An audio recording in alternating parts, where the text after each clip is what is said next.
Il lui fallait en savoir bien davantage, mais il ne pouvait se mettre à explorer le reste de l'étable sans motif plausible. Cela n'attirerait que trop vite l'attention sur lui. Et il ne voulait pas inspecter l'aile droite, pour le moment. Il lui fallait continuer à accomplir sa tâche comme si de rien n'était, et ouvrir grand l'œil et l'oreille jusqu'à ce qu'il sache tout. Son programme prévoyait ensuite le nettoyage. Il lut le manuel et découvrit que ce n'était pas aussi désagréable que ça aurait pu l'être. Les jeunes femmes étaient propres de nature et déposaient leurs déchets intestinaux dans la cuvette d'aisance aménagée dans un coin de chaque stalle. Il n'avait qu'à mettre en marche la pompe à fumier et actionner la chasse d'eau pour faire descendre chaque résidu dans son tuyau en s'assurant qu'aucune installation n'était bouchée. Les orifices ne sentaient pas la rose, mais aucune manipulation directe n'était requise. En principe, toutefois, il était censé vérifier d'abord que les sels étaient bien formés et de la couleur, de la consistance et de l'odeur adéquate, puisque la non-conformité était un signe avant-coureur de maladie. En cas de doute, il devait aussi effectuer des sondages pour constater s'il y avait des vers ou des caillots sanguins avant de faire évacuer les matières en question. Un récipient et une fourche spéciaux étaient réservés à cet usage. Néanmoins, il passa outre à cette instruction et fit marcher la chasse de chaque fosse sans regarder ni humer l'odeur de près. Il y a des limites. Mon devoir s'arrête où mon nez commence, marmonna-t-il. Il termina sa tournée de nettoyage et se trouva ainsi ne plus pouvoir éluder le problème de la barre du thé. Maintenant que l'étable principale était vide, il entendait des bruits provenant de cette aile. Elle était occupée. Il jeta un coup d'œil anxieux sur son emploi du temps. L'effet était là, évident à partir du moment où il acceptait d'ouvrir les yeux. Les occupantes de cette section étaient des cas spéciaux, des sujets dont il fallait prendre soin après avoir achevé les tâches courantes. Il s'arma de tout son courage et se dirigea vers l'aile. Peut-être y avait-il là une Iolante, une version stupide? À son soulagement et son regret, le premier box contenait une vache malade. Elle était étendue sur une paillasse le long de la paroi du box, une blonde sculpturale, dont les mamelles avaient diminué jusqu'à n'être que de dimensions voluptueuses. Il savait qu'elles avaient rétréci parce qu'elles portaient des traces de distension indiquant leur taille précédente. N'empêche qu'à l'heure présente, son tour de poitrine aurait encore été trop grand pour un maître de couturière de la terre première. Une note indiquait qu'elle devait être traite à la main pour ne pas contaminer le matériel, même avec la stérilisation, que de chichi, et le lait jeté. On attendrait que son lait soit tari et qu'elle soit complètement remise pour la faire saillir de nouveau. Il fallait prendre sa température pour s'assurer que sa fièvre n'avait pas augmenté. Son nom était Flora. Il n'avait pas prêté attention aux noms jusqu'à présent, bien qu'ils aient été inscrits sur la barre transversale de chaque porte. Son ignorance avait facilité l'impersonnalité et émoussé l'horreur de cette étable monstrueuse. Hitch regarda entre les barreaux et envisagea les données de ce nouveau problème. La traire à la main? Prendre sa température? Cela impliquait des contacts plus intimes que jusqu'alors. Il piocha le manuel. Oui, les explications sur la manière de procéder y étaient. Bon, une chose à la fois. Il entra dans le box avec un petit seau sans couvercle. « Debout, Flora !» dit-il rondement. Elle le regarda avec un semblant d'intelligence troublant mais illusoire, et ne bougea pas le torse. Au diable l'humanisation produite par la connaissance de son nom. Il était incapable à présent de continuer à la considérer comme un animal. « Flora, il faut que je vous traie, expliqua-t-il. L'anomalie du fait le frappa de nouveau, et il se demanda s'il ne devrait pas quitter ce monde sans tarder. Non, pas encore. Il n'aurait plus de paix s'il partait sans vérifier cette vision de Io. Flora continua à rester couchée sur le côté, une jambe relevée. Ses cheveux retombaient sur son visage et bouclaient sur un de ses bras étendus, et il remarqua qu'il s'accordait à la perfection comme couleur avec sa région pubienne. Il consulta de nouveau le manuel. Pour traire à la main une vache couchée, commençaient les instructions. Rien ne vaut un manuel complet. Il cala le seau sous le tétin supérieur et prit le sein de Flora à deux mains. Ce contact déclencha en lui immédiatement une érection, en dépit de tout ce qu'il avait vu au cours de la traite en série. Il avait été anesthésié sur le plan visuel, apparemment, mais pas sur le plan du toucher. Ou peut-être cela provenait-il du fait qu'il s'agissait ici d'un vrai sein, d'après ses définitions, au lieu d'une espèce de pie, malgré les marques de distension? Ou peut-être était-ce simplement l'effet du nom? Avait-il connu des blondes appelées Flora? Y avait-il une vache aux yeux noirs appelée Iolante? Dans le cadre de ses attributions, Il entoura de ses doigts le bout de sein et serra. Rien ne se produisit. Il recommença avec plus de fermeté et parvint à produire un filet transparent. On trait une vache bovine en obstruant par serrage le haut du treillon et en appliquant une pression moins accentuée avec le reste de la main, de façon que le lait n'ait qu'une seule sortie. Mais le sein humain a une structure différente. Il dut s'y reprendre à plusieurs fois avant d'aboutir à un résultat substantiel, et il avait peur de la faire souffrir. Mais Flora ne bougea ni ne réagit d'aucune manière. Une fois, il remonta trop, et craignit d'avoir meurtri une de ses glandes internes, mais elle se borna à le regarder, avec de tristes yeux gris. Il s'y prenait gauchement et salement, mais il réussit à mettre une trentaine de centilitres dans le seau, et probablement un peu plus sur eux deux et le sol. Aucune importance. Le but était de soulager le gonflement et non d'extraire jusqu'à la dernière goutte. Pourquoi ne pas simplement poser ma bouche dessus pour le sucer? Fut la pensée perverse qui lui traversa l'esprit. Qui le saurait? Mais il se rappela que le lait était présumé mauvais. Il versa le liquide péniblement conquis dans la cuvette d'écoulement, manœuvra la chasse et s'attaqua à l'autre sein. « Qu'est-ce qu'on vous a fait » questionna-t-il machinalement, tout en travaillant. « Qu'est-ce qui vous rend toutes, pardonnez-moi l'expression, aussi stupide? Aucune femme sur ma planète ne tolérerait ce que je vous fais maintenant. » Mais tout en disant cela, il se sentait moins affirmatif. Il y en avait probablement qui... Flora ouvrit la bouche, et il crut pendant une seconde horrifiante qu'elle allait répondre. Mais seul un bâillement fut émis. Sa langue avait quelque chose de bizarre. À présent, il devait lui prendre sa température. Le manuel l'avertissait d'introduire le thermomètre par la voie rectale, parce que l'animal normal a tendance à mordre tout ce qui est placé dans sa bouche. Comme s'il n'en avait pas déjà assez fait. Il avait accompli un certain nombre de trucs peu ordinaires dans son métier d'enquêteur intermondial, mais celui-ci dépassait tout. Cependant, elle était malade, ou l'avait été, et ne pas s'occuper de sa température serait de la négligence. C'était de la négligence aussi d'avoir omis l'inspection des matières fécales, se dit-il. Mais à présent, c'était différent en quelque sorte, plus personnel. « Allez, retournez-vous, Flora, dit-il. Je ne peux pas arriver jusqu'à vous sous cet angle. » Il ouvrit la boîte de fourniture clouée sur une poutre et trouva le thermomètre, un tube de plastique arrondi d'environ 12 mm de diamètre, de 20 cm de long, avec une poignée et une graduation au bout. Bref, le genre d'instrument primitif dont on se sert pour un animal, un malade, qui risque de bouger pendant l'intromission. Une boule de graisse jaunâtre lubrifiait l'extrémité à enfoncer. Comme Flora ne réagissait toujours pas, il déposa avec précaution le thermomètre dans la mangeoire et essaya de la retourner lui-même. Il la saisit à bras-le-corps et la souleva. Sa taille mince suivit le mouvement et sa jambe bien en chair s'allongea à l'horizontale. Mais ce fut tout. Elle était trop lourde pour être déplacée sans qu'elle participe au mouvement. Il la reposa, la laissant reposer à plat ventre sur la paillasse. Cela devrait aller comme ça. Du moins, la cible était-elle accessible au lieu d'être orientée en direction du mur. Il reprit le thermomètre et s'accroupit à côté d'elle.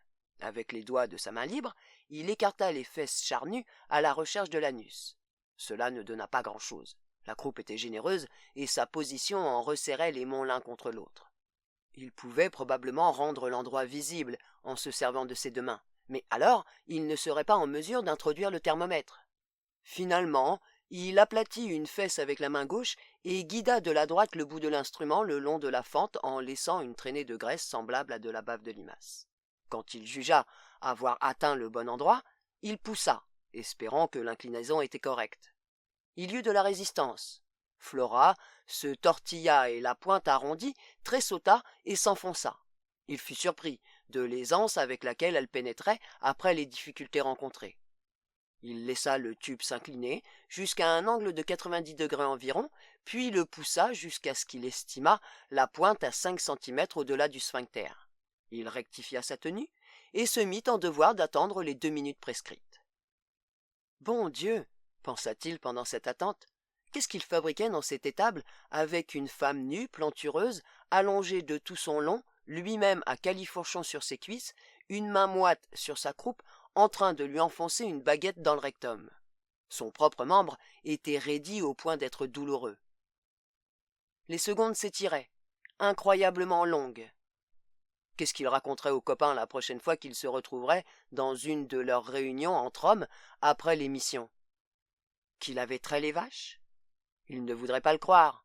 La vérité était une paire de fesses charnues et une sensation de malaise. Le temps finit tout de même par être presque écoulé, et il commença à extraire le thermomètre. C'est alors qu'elle bougea de nouveau, peut-être par réaction au retrait, se relevant sur les genoux sans déplacer la tête. Il dut suivre précipitamment le mouvement pour empêcher le tube de s'enfoncer avec trop de brutalité à l'intérieur, et faillit perdre l'équilibre. Mais cette nouvelle position écarta les fesses et lui révéla le réel point d'entrée du thermomètre. Pas l'anus? Bah, cela ne faisait probablement pas de différence. La température ne devait pas varier tellement entre deux ouvertures voisines. Il retira avec précaution la longueur de plastique et examina l'index. Il avait atteint exactement la marque normale. « Flora, vous allez mieux », annonça-t-il de son ton le plus médecin de famille, en détournant le regard de la vision fascinante qui lui était présentée. « Vous aurez retrouvé votre entrain d'ici peu. » Peut-être était-ce ce ton faussement assuré? Elle se retourna complètement, la marque de la paillasse imprimée sur ses seins, et sourit. Il battit en retraite dans le couloir et mesura une livre des biscuits spéciaux pour animaux malades. L'épreuve avait été rude, pour plus de raisons qu'il n'avait envie d'y penser. Le box suivant allait lui offrir une épreuve pire. C'était celui dans lequel il avait vu la jeune fille. Celui qu'il avait évité jusqu'à présent, celui qui le retenait enchaîné à ce monde. Il y avait peut-être une Yolante, là. Il étudia les instructions avant de se risquer. Cette vache était en chaleur et devait être menée au taureau pour la saillie. Le manuel, il le découvrit, comportait un plan du rez-de-chaussée de l'étable, si bien qu'il savait où la conduire. Il est important d'assister à la copulation, déclarait gravement le manuel, et de noter avec précision l'instant de l'accouplement afin de pouvoir espacer convenablement le service du taureau. Hitch fit le dernier pas et regarda à l'intérieur, le sang battant dans ses veines. Ce n'était pas Yolante. La bulle explosa comme ça. Bien sûr que ce n'était pas Io. Il avait vu une femme aux cheveux noirs dans un éclairage médiocre. Son esprit était préoccupé par la femme brune qu'il connaissait dans son pays, et la similitude de nom. Son membre raidi avait épinglé l'image au désir. Celle-ci était une génisse, pour autant qu'on puisse lui appliquer le terme. Selon les normes humaines, environ 16 ans, et n'ayant encore jamais procréé. Ses seins étaient menus et fermes, ses hanches minces mais bien formées, ses mouvements vifs. Elle faisait nerveusement les 100 pas dans le box en émettant de légers cris aigus d'impatience. Sa chevelure brillante fouetta l'air, s'enroula autour de son buste quand elle se retourna. Même sans être Yolante, elle était un spécimen d'une séduction frappante selon ses critères à lui, peut-être à cause de son ardeur. Les autres étaient en comparaison des vaches. Une femme en chaleur exerce un attrait sensuel naturellement. C'est pour ça que l'état est prévu, pour l'accouplement. Son nom bien sûr était Iota. Le fermier l'avait mentionné spécialement, et Hitch avait fait le lien, du moins inconsciemment, dès qu'il l'avait aperçu. « Allons, Iota, c'est l'heure d'une expérience que tu n'es pas prêt d'oublier, dit-il. Elle se retourna brusquement vers lui, avec comme un flamboiement dans ses yeux noirs. Puis, d'un bond, elle vint se coller à la barrière, ses jeunes mamelles hautes pointant comme deux cônes entre les lattes. Sa respiration était rapide quand elle tendit le bras vers lui. Se pouvait-il qu'elle soit une plus jeune édition de Yolante? Certains parallèles intermondiaux étaient exacts, d'autres non. Yolante, Iota, toutes les deux Io, comme si elles étaient sœurs ou plus que sœurs. Yolante aurait pu être comme ça à 16 ans. Ridicule, ce n'était qu'un phénomène mental, quelque chose en rapport avec son désir. 1 million de femmes avaient la même apparence à cet âge. Il avait une tâche à accomplir, il l'accomplirait. Du calme, ma fille. Reculez, que je puisse ouvrir la barrière. Vous et moi allons au box du taureau. Comme en réponse, elle se rejeta en arrière et l'observa avec attention depuis le côté opposé de la stalle. Il détacha la barrière. Bizarre que ces femmes soient toutes si abruties qu'elles ne sachent pas manœuvrer ces fermetures primitives, même après l'avoir vu faire 100 fois. Et entra avec le licol. Elle fut aussitôt sur lui, son corps souple pressé contre le sien, les bras serrés autour de sa poitrine, le pelvis tressautant contre son enfourchure dans un mouvement éloquent. Elle était en chaleur, pas d'erreur, et elle le prenait pour le taureau. Et il fut tenté, car les mouvements de la jeune femme provoquaient une stimulation physique très spécifique. Des événements récents avaient rendu plus aiguë sa perception de sa propre masculinité, pour parler par euphémisme. Quelle différence cela ferait-il pour le propriétaire qui la féconderait? Tout ce qu'on voulait, c'était le lait qu'elle fournirait. Et ce système infâme serait liquidé quand les soldats de la terre première, les représentants de l'ordre et de la loi, viendraient. Il y avait des chances qu'elle ne devienne jamais une laitière. Il la regarda dans les yeux, et il eut le désir à l'état pur. Jamais il n'avait perçu un désir si évident chez une femme. Elle n'avait pas de cerveau, seulement un sexe affamé. Elle était, finalement, un animal, pas un être humain. La fornication avec elle équivaudrait à de la bestialité, et l'idée le dégoûtait alors même que son membre palpitait en réponse à la pression ardente de sa vulve. « Écarte-toi » cria-t-il en la repoussant avec rudesse. Bon Dieu, ils avaient même réduit les femmes au cycle animal au lieu de la périodicité humaine, pour contrôler la production de lait évidemment, et empêcher la nervosité à des périodes inopportunes.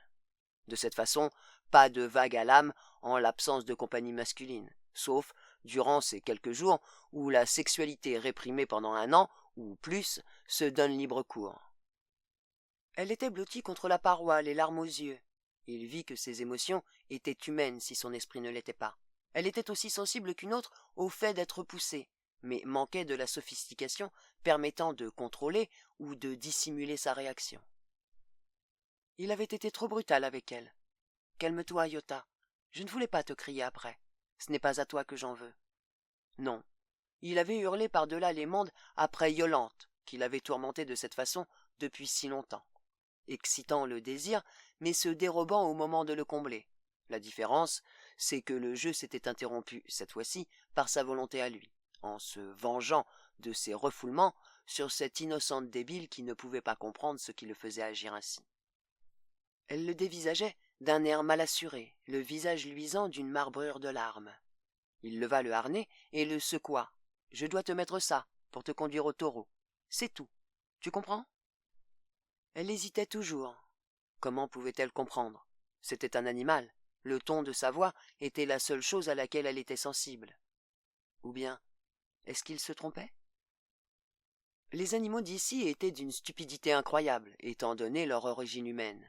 Manifestement, ils avaient été comme matraqués pour parvenir à cette passivité. Des drogues, peut-être. Les biscuits pouvaient contenir un mélange puissant. La plupart des sujets renonçaient finalement à penser, probablement. Vivre au jour le jour était plus facile. Mais une jeune. Son métabolisme avait peut-être plus de résistance, surtout quand elle était prête à l'accouplement. Être en chaleur, c'est la façon animale d'être dominée par l'instinct sexuel. Des forces puissantes là-dedans. Très puissante. Déneutralisant? Allons plus loin. Supposons qu'un individu parvienne pour un temps à se dégager des inhibiteurs intellectuels, qu'il commence à protester. Quelle réplique, n'importe quelle tyrannie, oppose-t-elle à l'insurrection? Une vache intelligente se tairait, du moins à l'étable. Elle se conformerait, sa vie en dépendrait. Iota n'était peut-être pas stupide du tout. Elle faisait peut-être exactement ce qu'on attendait d'elle. Elle dissimulait le fait qu'elle comprenait. Elle était tout de même diablement séduisante à sa façon primitive. Il enfila le harnais par-dessus ses épaules et passa les bras autour de son corps pour attacher les courroies. « Sais-tu parler » chuchota-t-il dans son oreille, de crainte que quelqu'un l'entende. Il ne croyait pas qu'il y avait des micros dissimulés. Ce n'était pas réalisable sur le plan économique pour une technologie aussi arriérée que celle-ci. Mais d'autres garçons de ferme pouvaient se trouver dans les parages. Elle leva les bras pour faciliter le serrage des boucles. Une épaisse mèche de cheveux épousa l'arrondi de son épaule gauche et l'arc intérieur de son sein gauche. Elle n'était pas aussi chichement pourvue qu'il l'avait cru d'abord. Il s'était simplement habitué aux monstruosités des laitières. Elle était propre aussi, à l'exception des pieds, et une excitante odeur de femme émanait d'elle. « Sais-tu parler, Iota » chuchota-t-il d'une voix plus pressante. « Peut-être que je peux t'aider. » Elle s'anima au son de son nom. Sa respiration redevint rapide. Elle appuya ses avant-bras sur ses épaules et fixa son visage. Ses yeux étaient grands. Les iris noire dans cet éclairage. Mais elle ne sourit ni ne parla. « Tu peux me faire confiance, Yota, dit-il. Donne-moi seulement un signe, une preuve que tu n'es pas... » Elle referma les bras avec douceur autour de son cou et l'attira contre lui. De nouveau, ses seins le touchèrent. De nouveau, ses hanches se pressèrent contre son aine. L'odeur féminine devint plus forte. Essayait-elle de lui montrer qu'elle comprenait? Ou était-ce simplement une avance sexuelle plus nuancée? Quelle différence cela faisait-il? Il avait bouclé les courroies depuis longtemps, mais il avait toujours les bras autour d'elle. Il laissa glisser ses mains le long de son dos lisse jusqu'au léger creux au-dessus des fesses. Elle réagit en accentuant sa pression contre lui. Que diable! Hitch regarda autour de lui. Il n'y avait personne dans l'étable, en dehors des vaches occupant les box spéciaux. Il resserra son étreinte, et l'emporta tout debout dans son compartiment. « Tu veux t'accoupler? Eh bien, ok, marmonna-t-il. Il l'étendit dans la paille. Elle se plia à ses indications, anxieuse de plaire. Il s'agenouilla entre ses jambes écartées, détacha sa ceinture et ouvrit son pantalon sans la quitter des yeux. Puis, incapable de se contenir plus longtemps, il posa la main gauche sur sa vulve pour écarter les lèvres. Toute cette partie était glissante et brûlante. Il transféra sa main à son propre organe, soutenant le poids de son corps avec l'autre main, tandis qu'il descendait et se guidait le long de la crevasse ardente, puis y pénétrait. Cela lui rappela étrangement la façon dont il avait placé le thermomètre peu auparavant. Apparemment, l'hymen n'existait pas. Il s'étendit sur elle, enfoncé jusqu'à la garde. Il voulut l'embrasser, mais la position ne s'y prêtait pas et elle ne parut pas comprendre. Quelle occasion aurait-elle eue d'apprendre ce qu'est un baiser? Il s'était attendu à un orgasme immédiat et explosif, mais fut déçu. Yota avait un passage vaginal d'une déconcertante capacité. Il ne pouvait ni sonder le puits jusqu'au fond, ni prendre appui sur sa margelle. Il s'avisa un peu tard que les vaches devaient naturellement être sélectionnées pour un accouplement et une mise bas facile. L'entrée avait été trop aisée, et il n'y avait pas de résistance interne, pas de friction. Après tous ces préparatifs, il fut incapable d'aboutir. C'était comme de danser seul dans une vaste salle de bal. Elle gisait là, passive, attendant qu'il continue. Furieux maintenant, il se retira, se fendit, recula, se fendit encore, son épée n'empalant que des fantômes. Il sentit que son arme s'amollissait. « Chienne !» dit-il. Mais c'était l'image bovine, non la canine, qui l'avait désarmé. Il n'était pas fait pour forniquer avec une vache placide dépourvue d'intelligence. Elle leva les yeux vers lui avec reproche quand il se dégagea et se rajusta, mais il était trop bouleversé pour s'en soucier. « Lève-toi, animal! Tu veux le taureau? Tu auras le taureau. » Elle se redressa et, prenant la longe fixée au harnais, il la tira d'un coup sec en avant. « En route !» dit-il d'un ton ferme, et elle se mit en marche. Il y avait, à ce qu'il semble, une façon de s'y prendre pour faire obéir les animaux, et il l'avait découverte par nécessité. Il devenait un fermier expérimenté. Ils suivirent de longs couloirs plongés dans la pénombre pour se rendre au box du taureau. Elle, tirant avec ardeur sur sa longe et cherchant à fourrer son nez dans les couloirs qu'ils croisaient. Elle avait déjà oublié la frustration du récent épisode. Manifestement, elle n'était encore jamais allée dans cette partie de l'étable, et la curiosité n'avait pas été supprimée entièrement en même temps que l'intelligence. Elle était stupide, évidemment, sans quoi il n'aurait pas échoué avec elle. Il ne connaissait pas grand-chose à la lobotomie, mais cela ne semblait pas être le cas. Mais alors, quelle technique? Le taureau était un géant hirsute et barbu. Ses pieds et ses mains étaient couverts de cale, et il y avait de la saleté sur son ventre. Son énorme pénis s'éleva tel un derrick dès qu'il sentit Yota et il se jeta de ci de là dans son grand box. Seul le solide harnais double et le collier muni d'une chaîne qui l'attachait à la grille du fond tempéraient ses bonds sauvages. Il puait l'urine. Hitch détacha Yota et la poussa dans l'enclos. Il avait hâte que le taureau efface toute trace révélatrice de sa propre tentative avortée. Elle se montra soudain hésitante, restant juste hors de portée du monstre homme qui se cabrait, se débattait, mugissait pour l'atteindre en brandissant sa tumescence de façon impressionnante. Elle n'avait pas peur de lui, bien que sa masse représentât facilement le double de la sienne. Elle hésitait seulement sur la marche à suivre devant une si belle proposition. Elle fit comme si elle allait avancer, puis recula. Elle essayait de flirter. Hitch sentit un élan de sympathie pour le taureau se mêler à sa propre appréhension. « Espèce d'allumeuse, avance donc, idiote !» lui cria-t-il. Surprise, elle obéit. Le taureau étendit le bras et la saisit par l'épaule, employant la même prise de moufle sans pouce que Hitch avait observée chez les vaches. Iota pivota sous l'impact, déséquilibré, et le taureau l'agrippa par la hanche opposée et la hala contre sa poitrine à reculons. Au coup qu'il lui donna sur la tête, elle se plia en deux, et il enfonça son organe giclant dans l'étroit passage vaginal, puis renouvela l'assaut avec tant de force farouche que l'abdomen de Iota s'arquait à chaque fois. Voilà le traitement qu'elle attendait. Elle ne s'était même pas rendu compte de la tentative de Hitch, croyant qu'il s'agissait de l'inspection préliminaire. Puis Iota tomba sur le sol, étourdie par l'impact de ses pratiques amoureuses, mais pas pour autant malheureuse.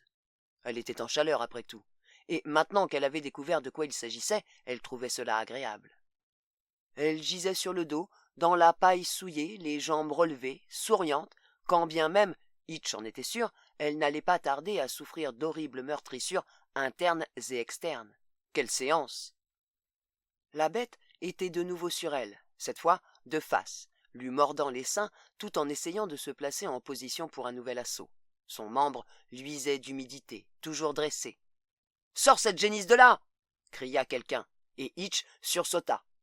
C'était un autre valet de ferme. « Tu veux pomper notre meilleur reproducteur ?»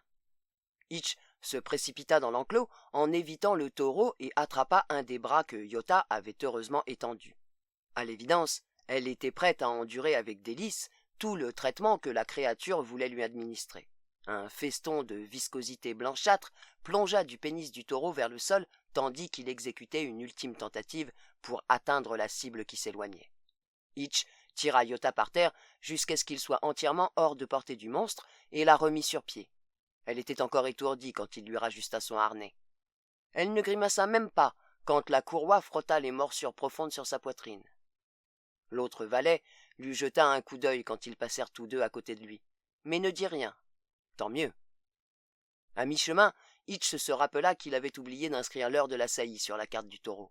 Il décida de ne pas courir le risque de se mettre encore dans une situation gênante en allant s'en occuper. Le taureau semblait d'ailleurs avoir suffisamment de vitalité pour ne pas en souffrir.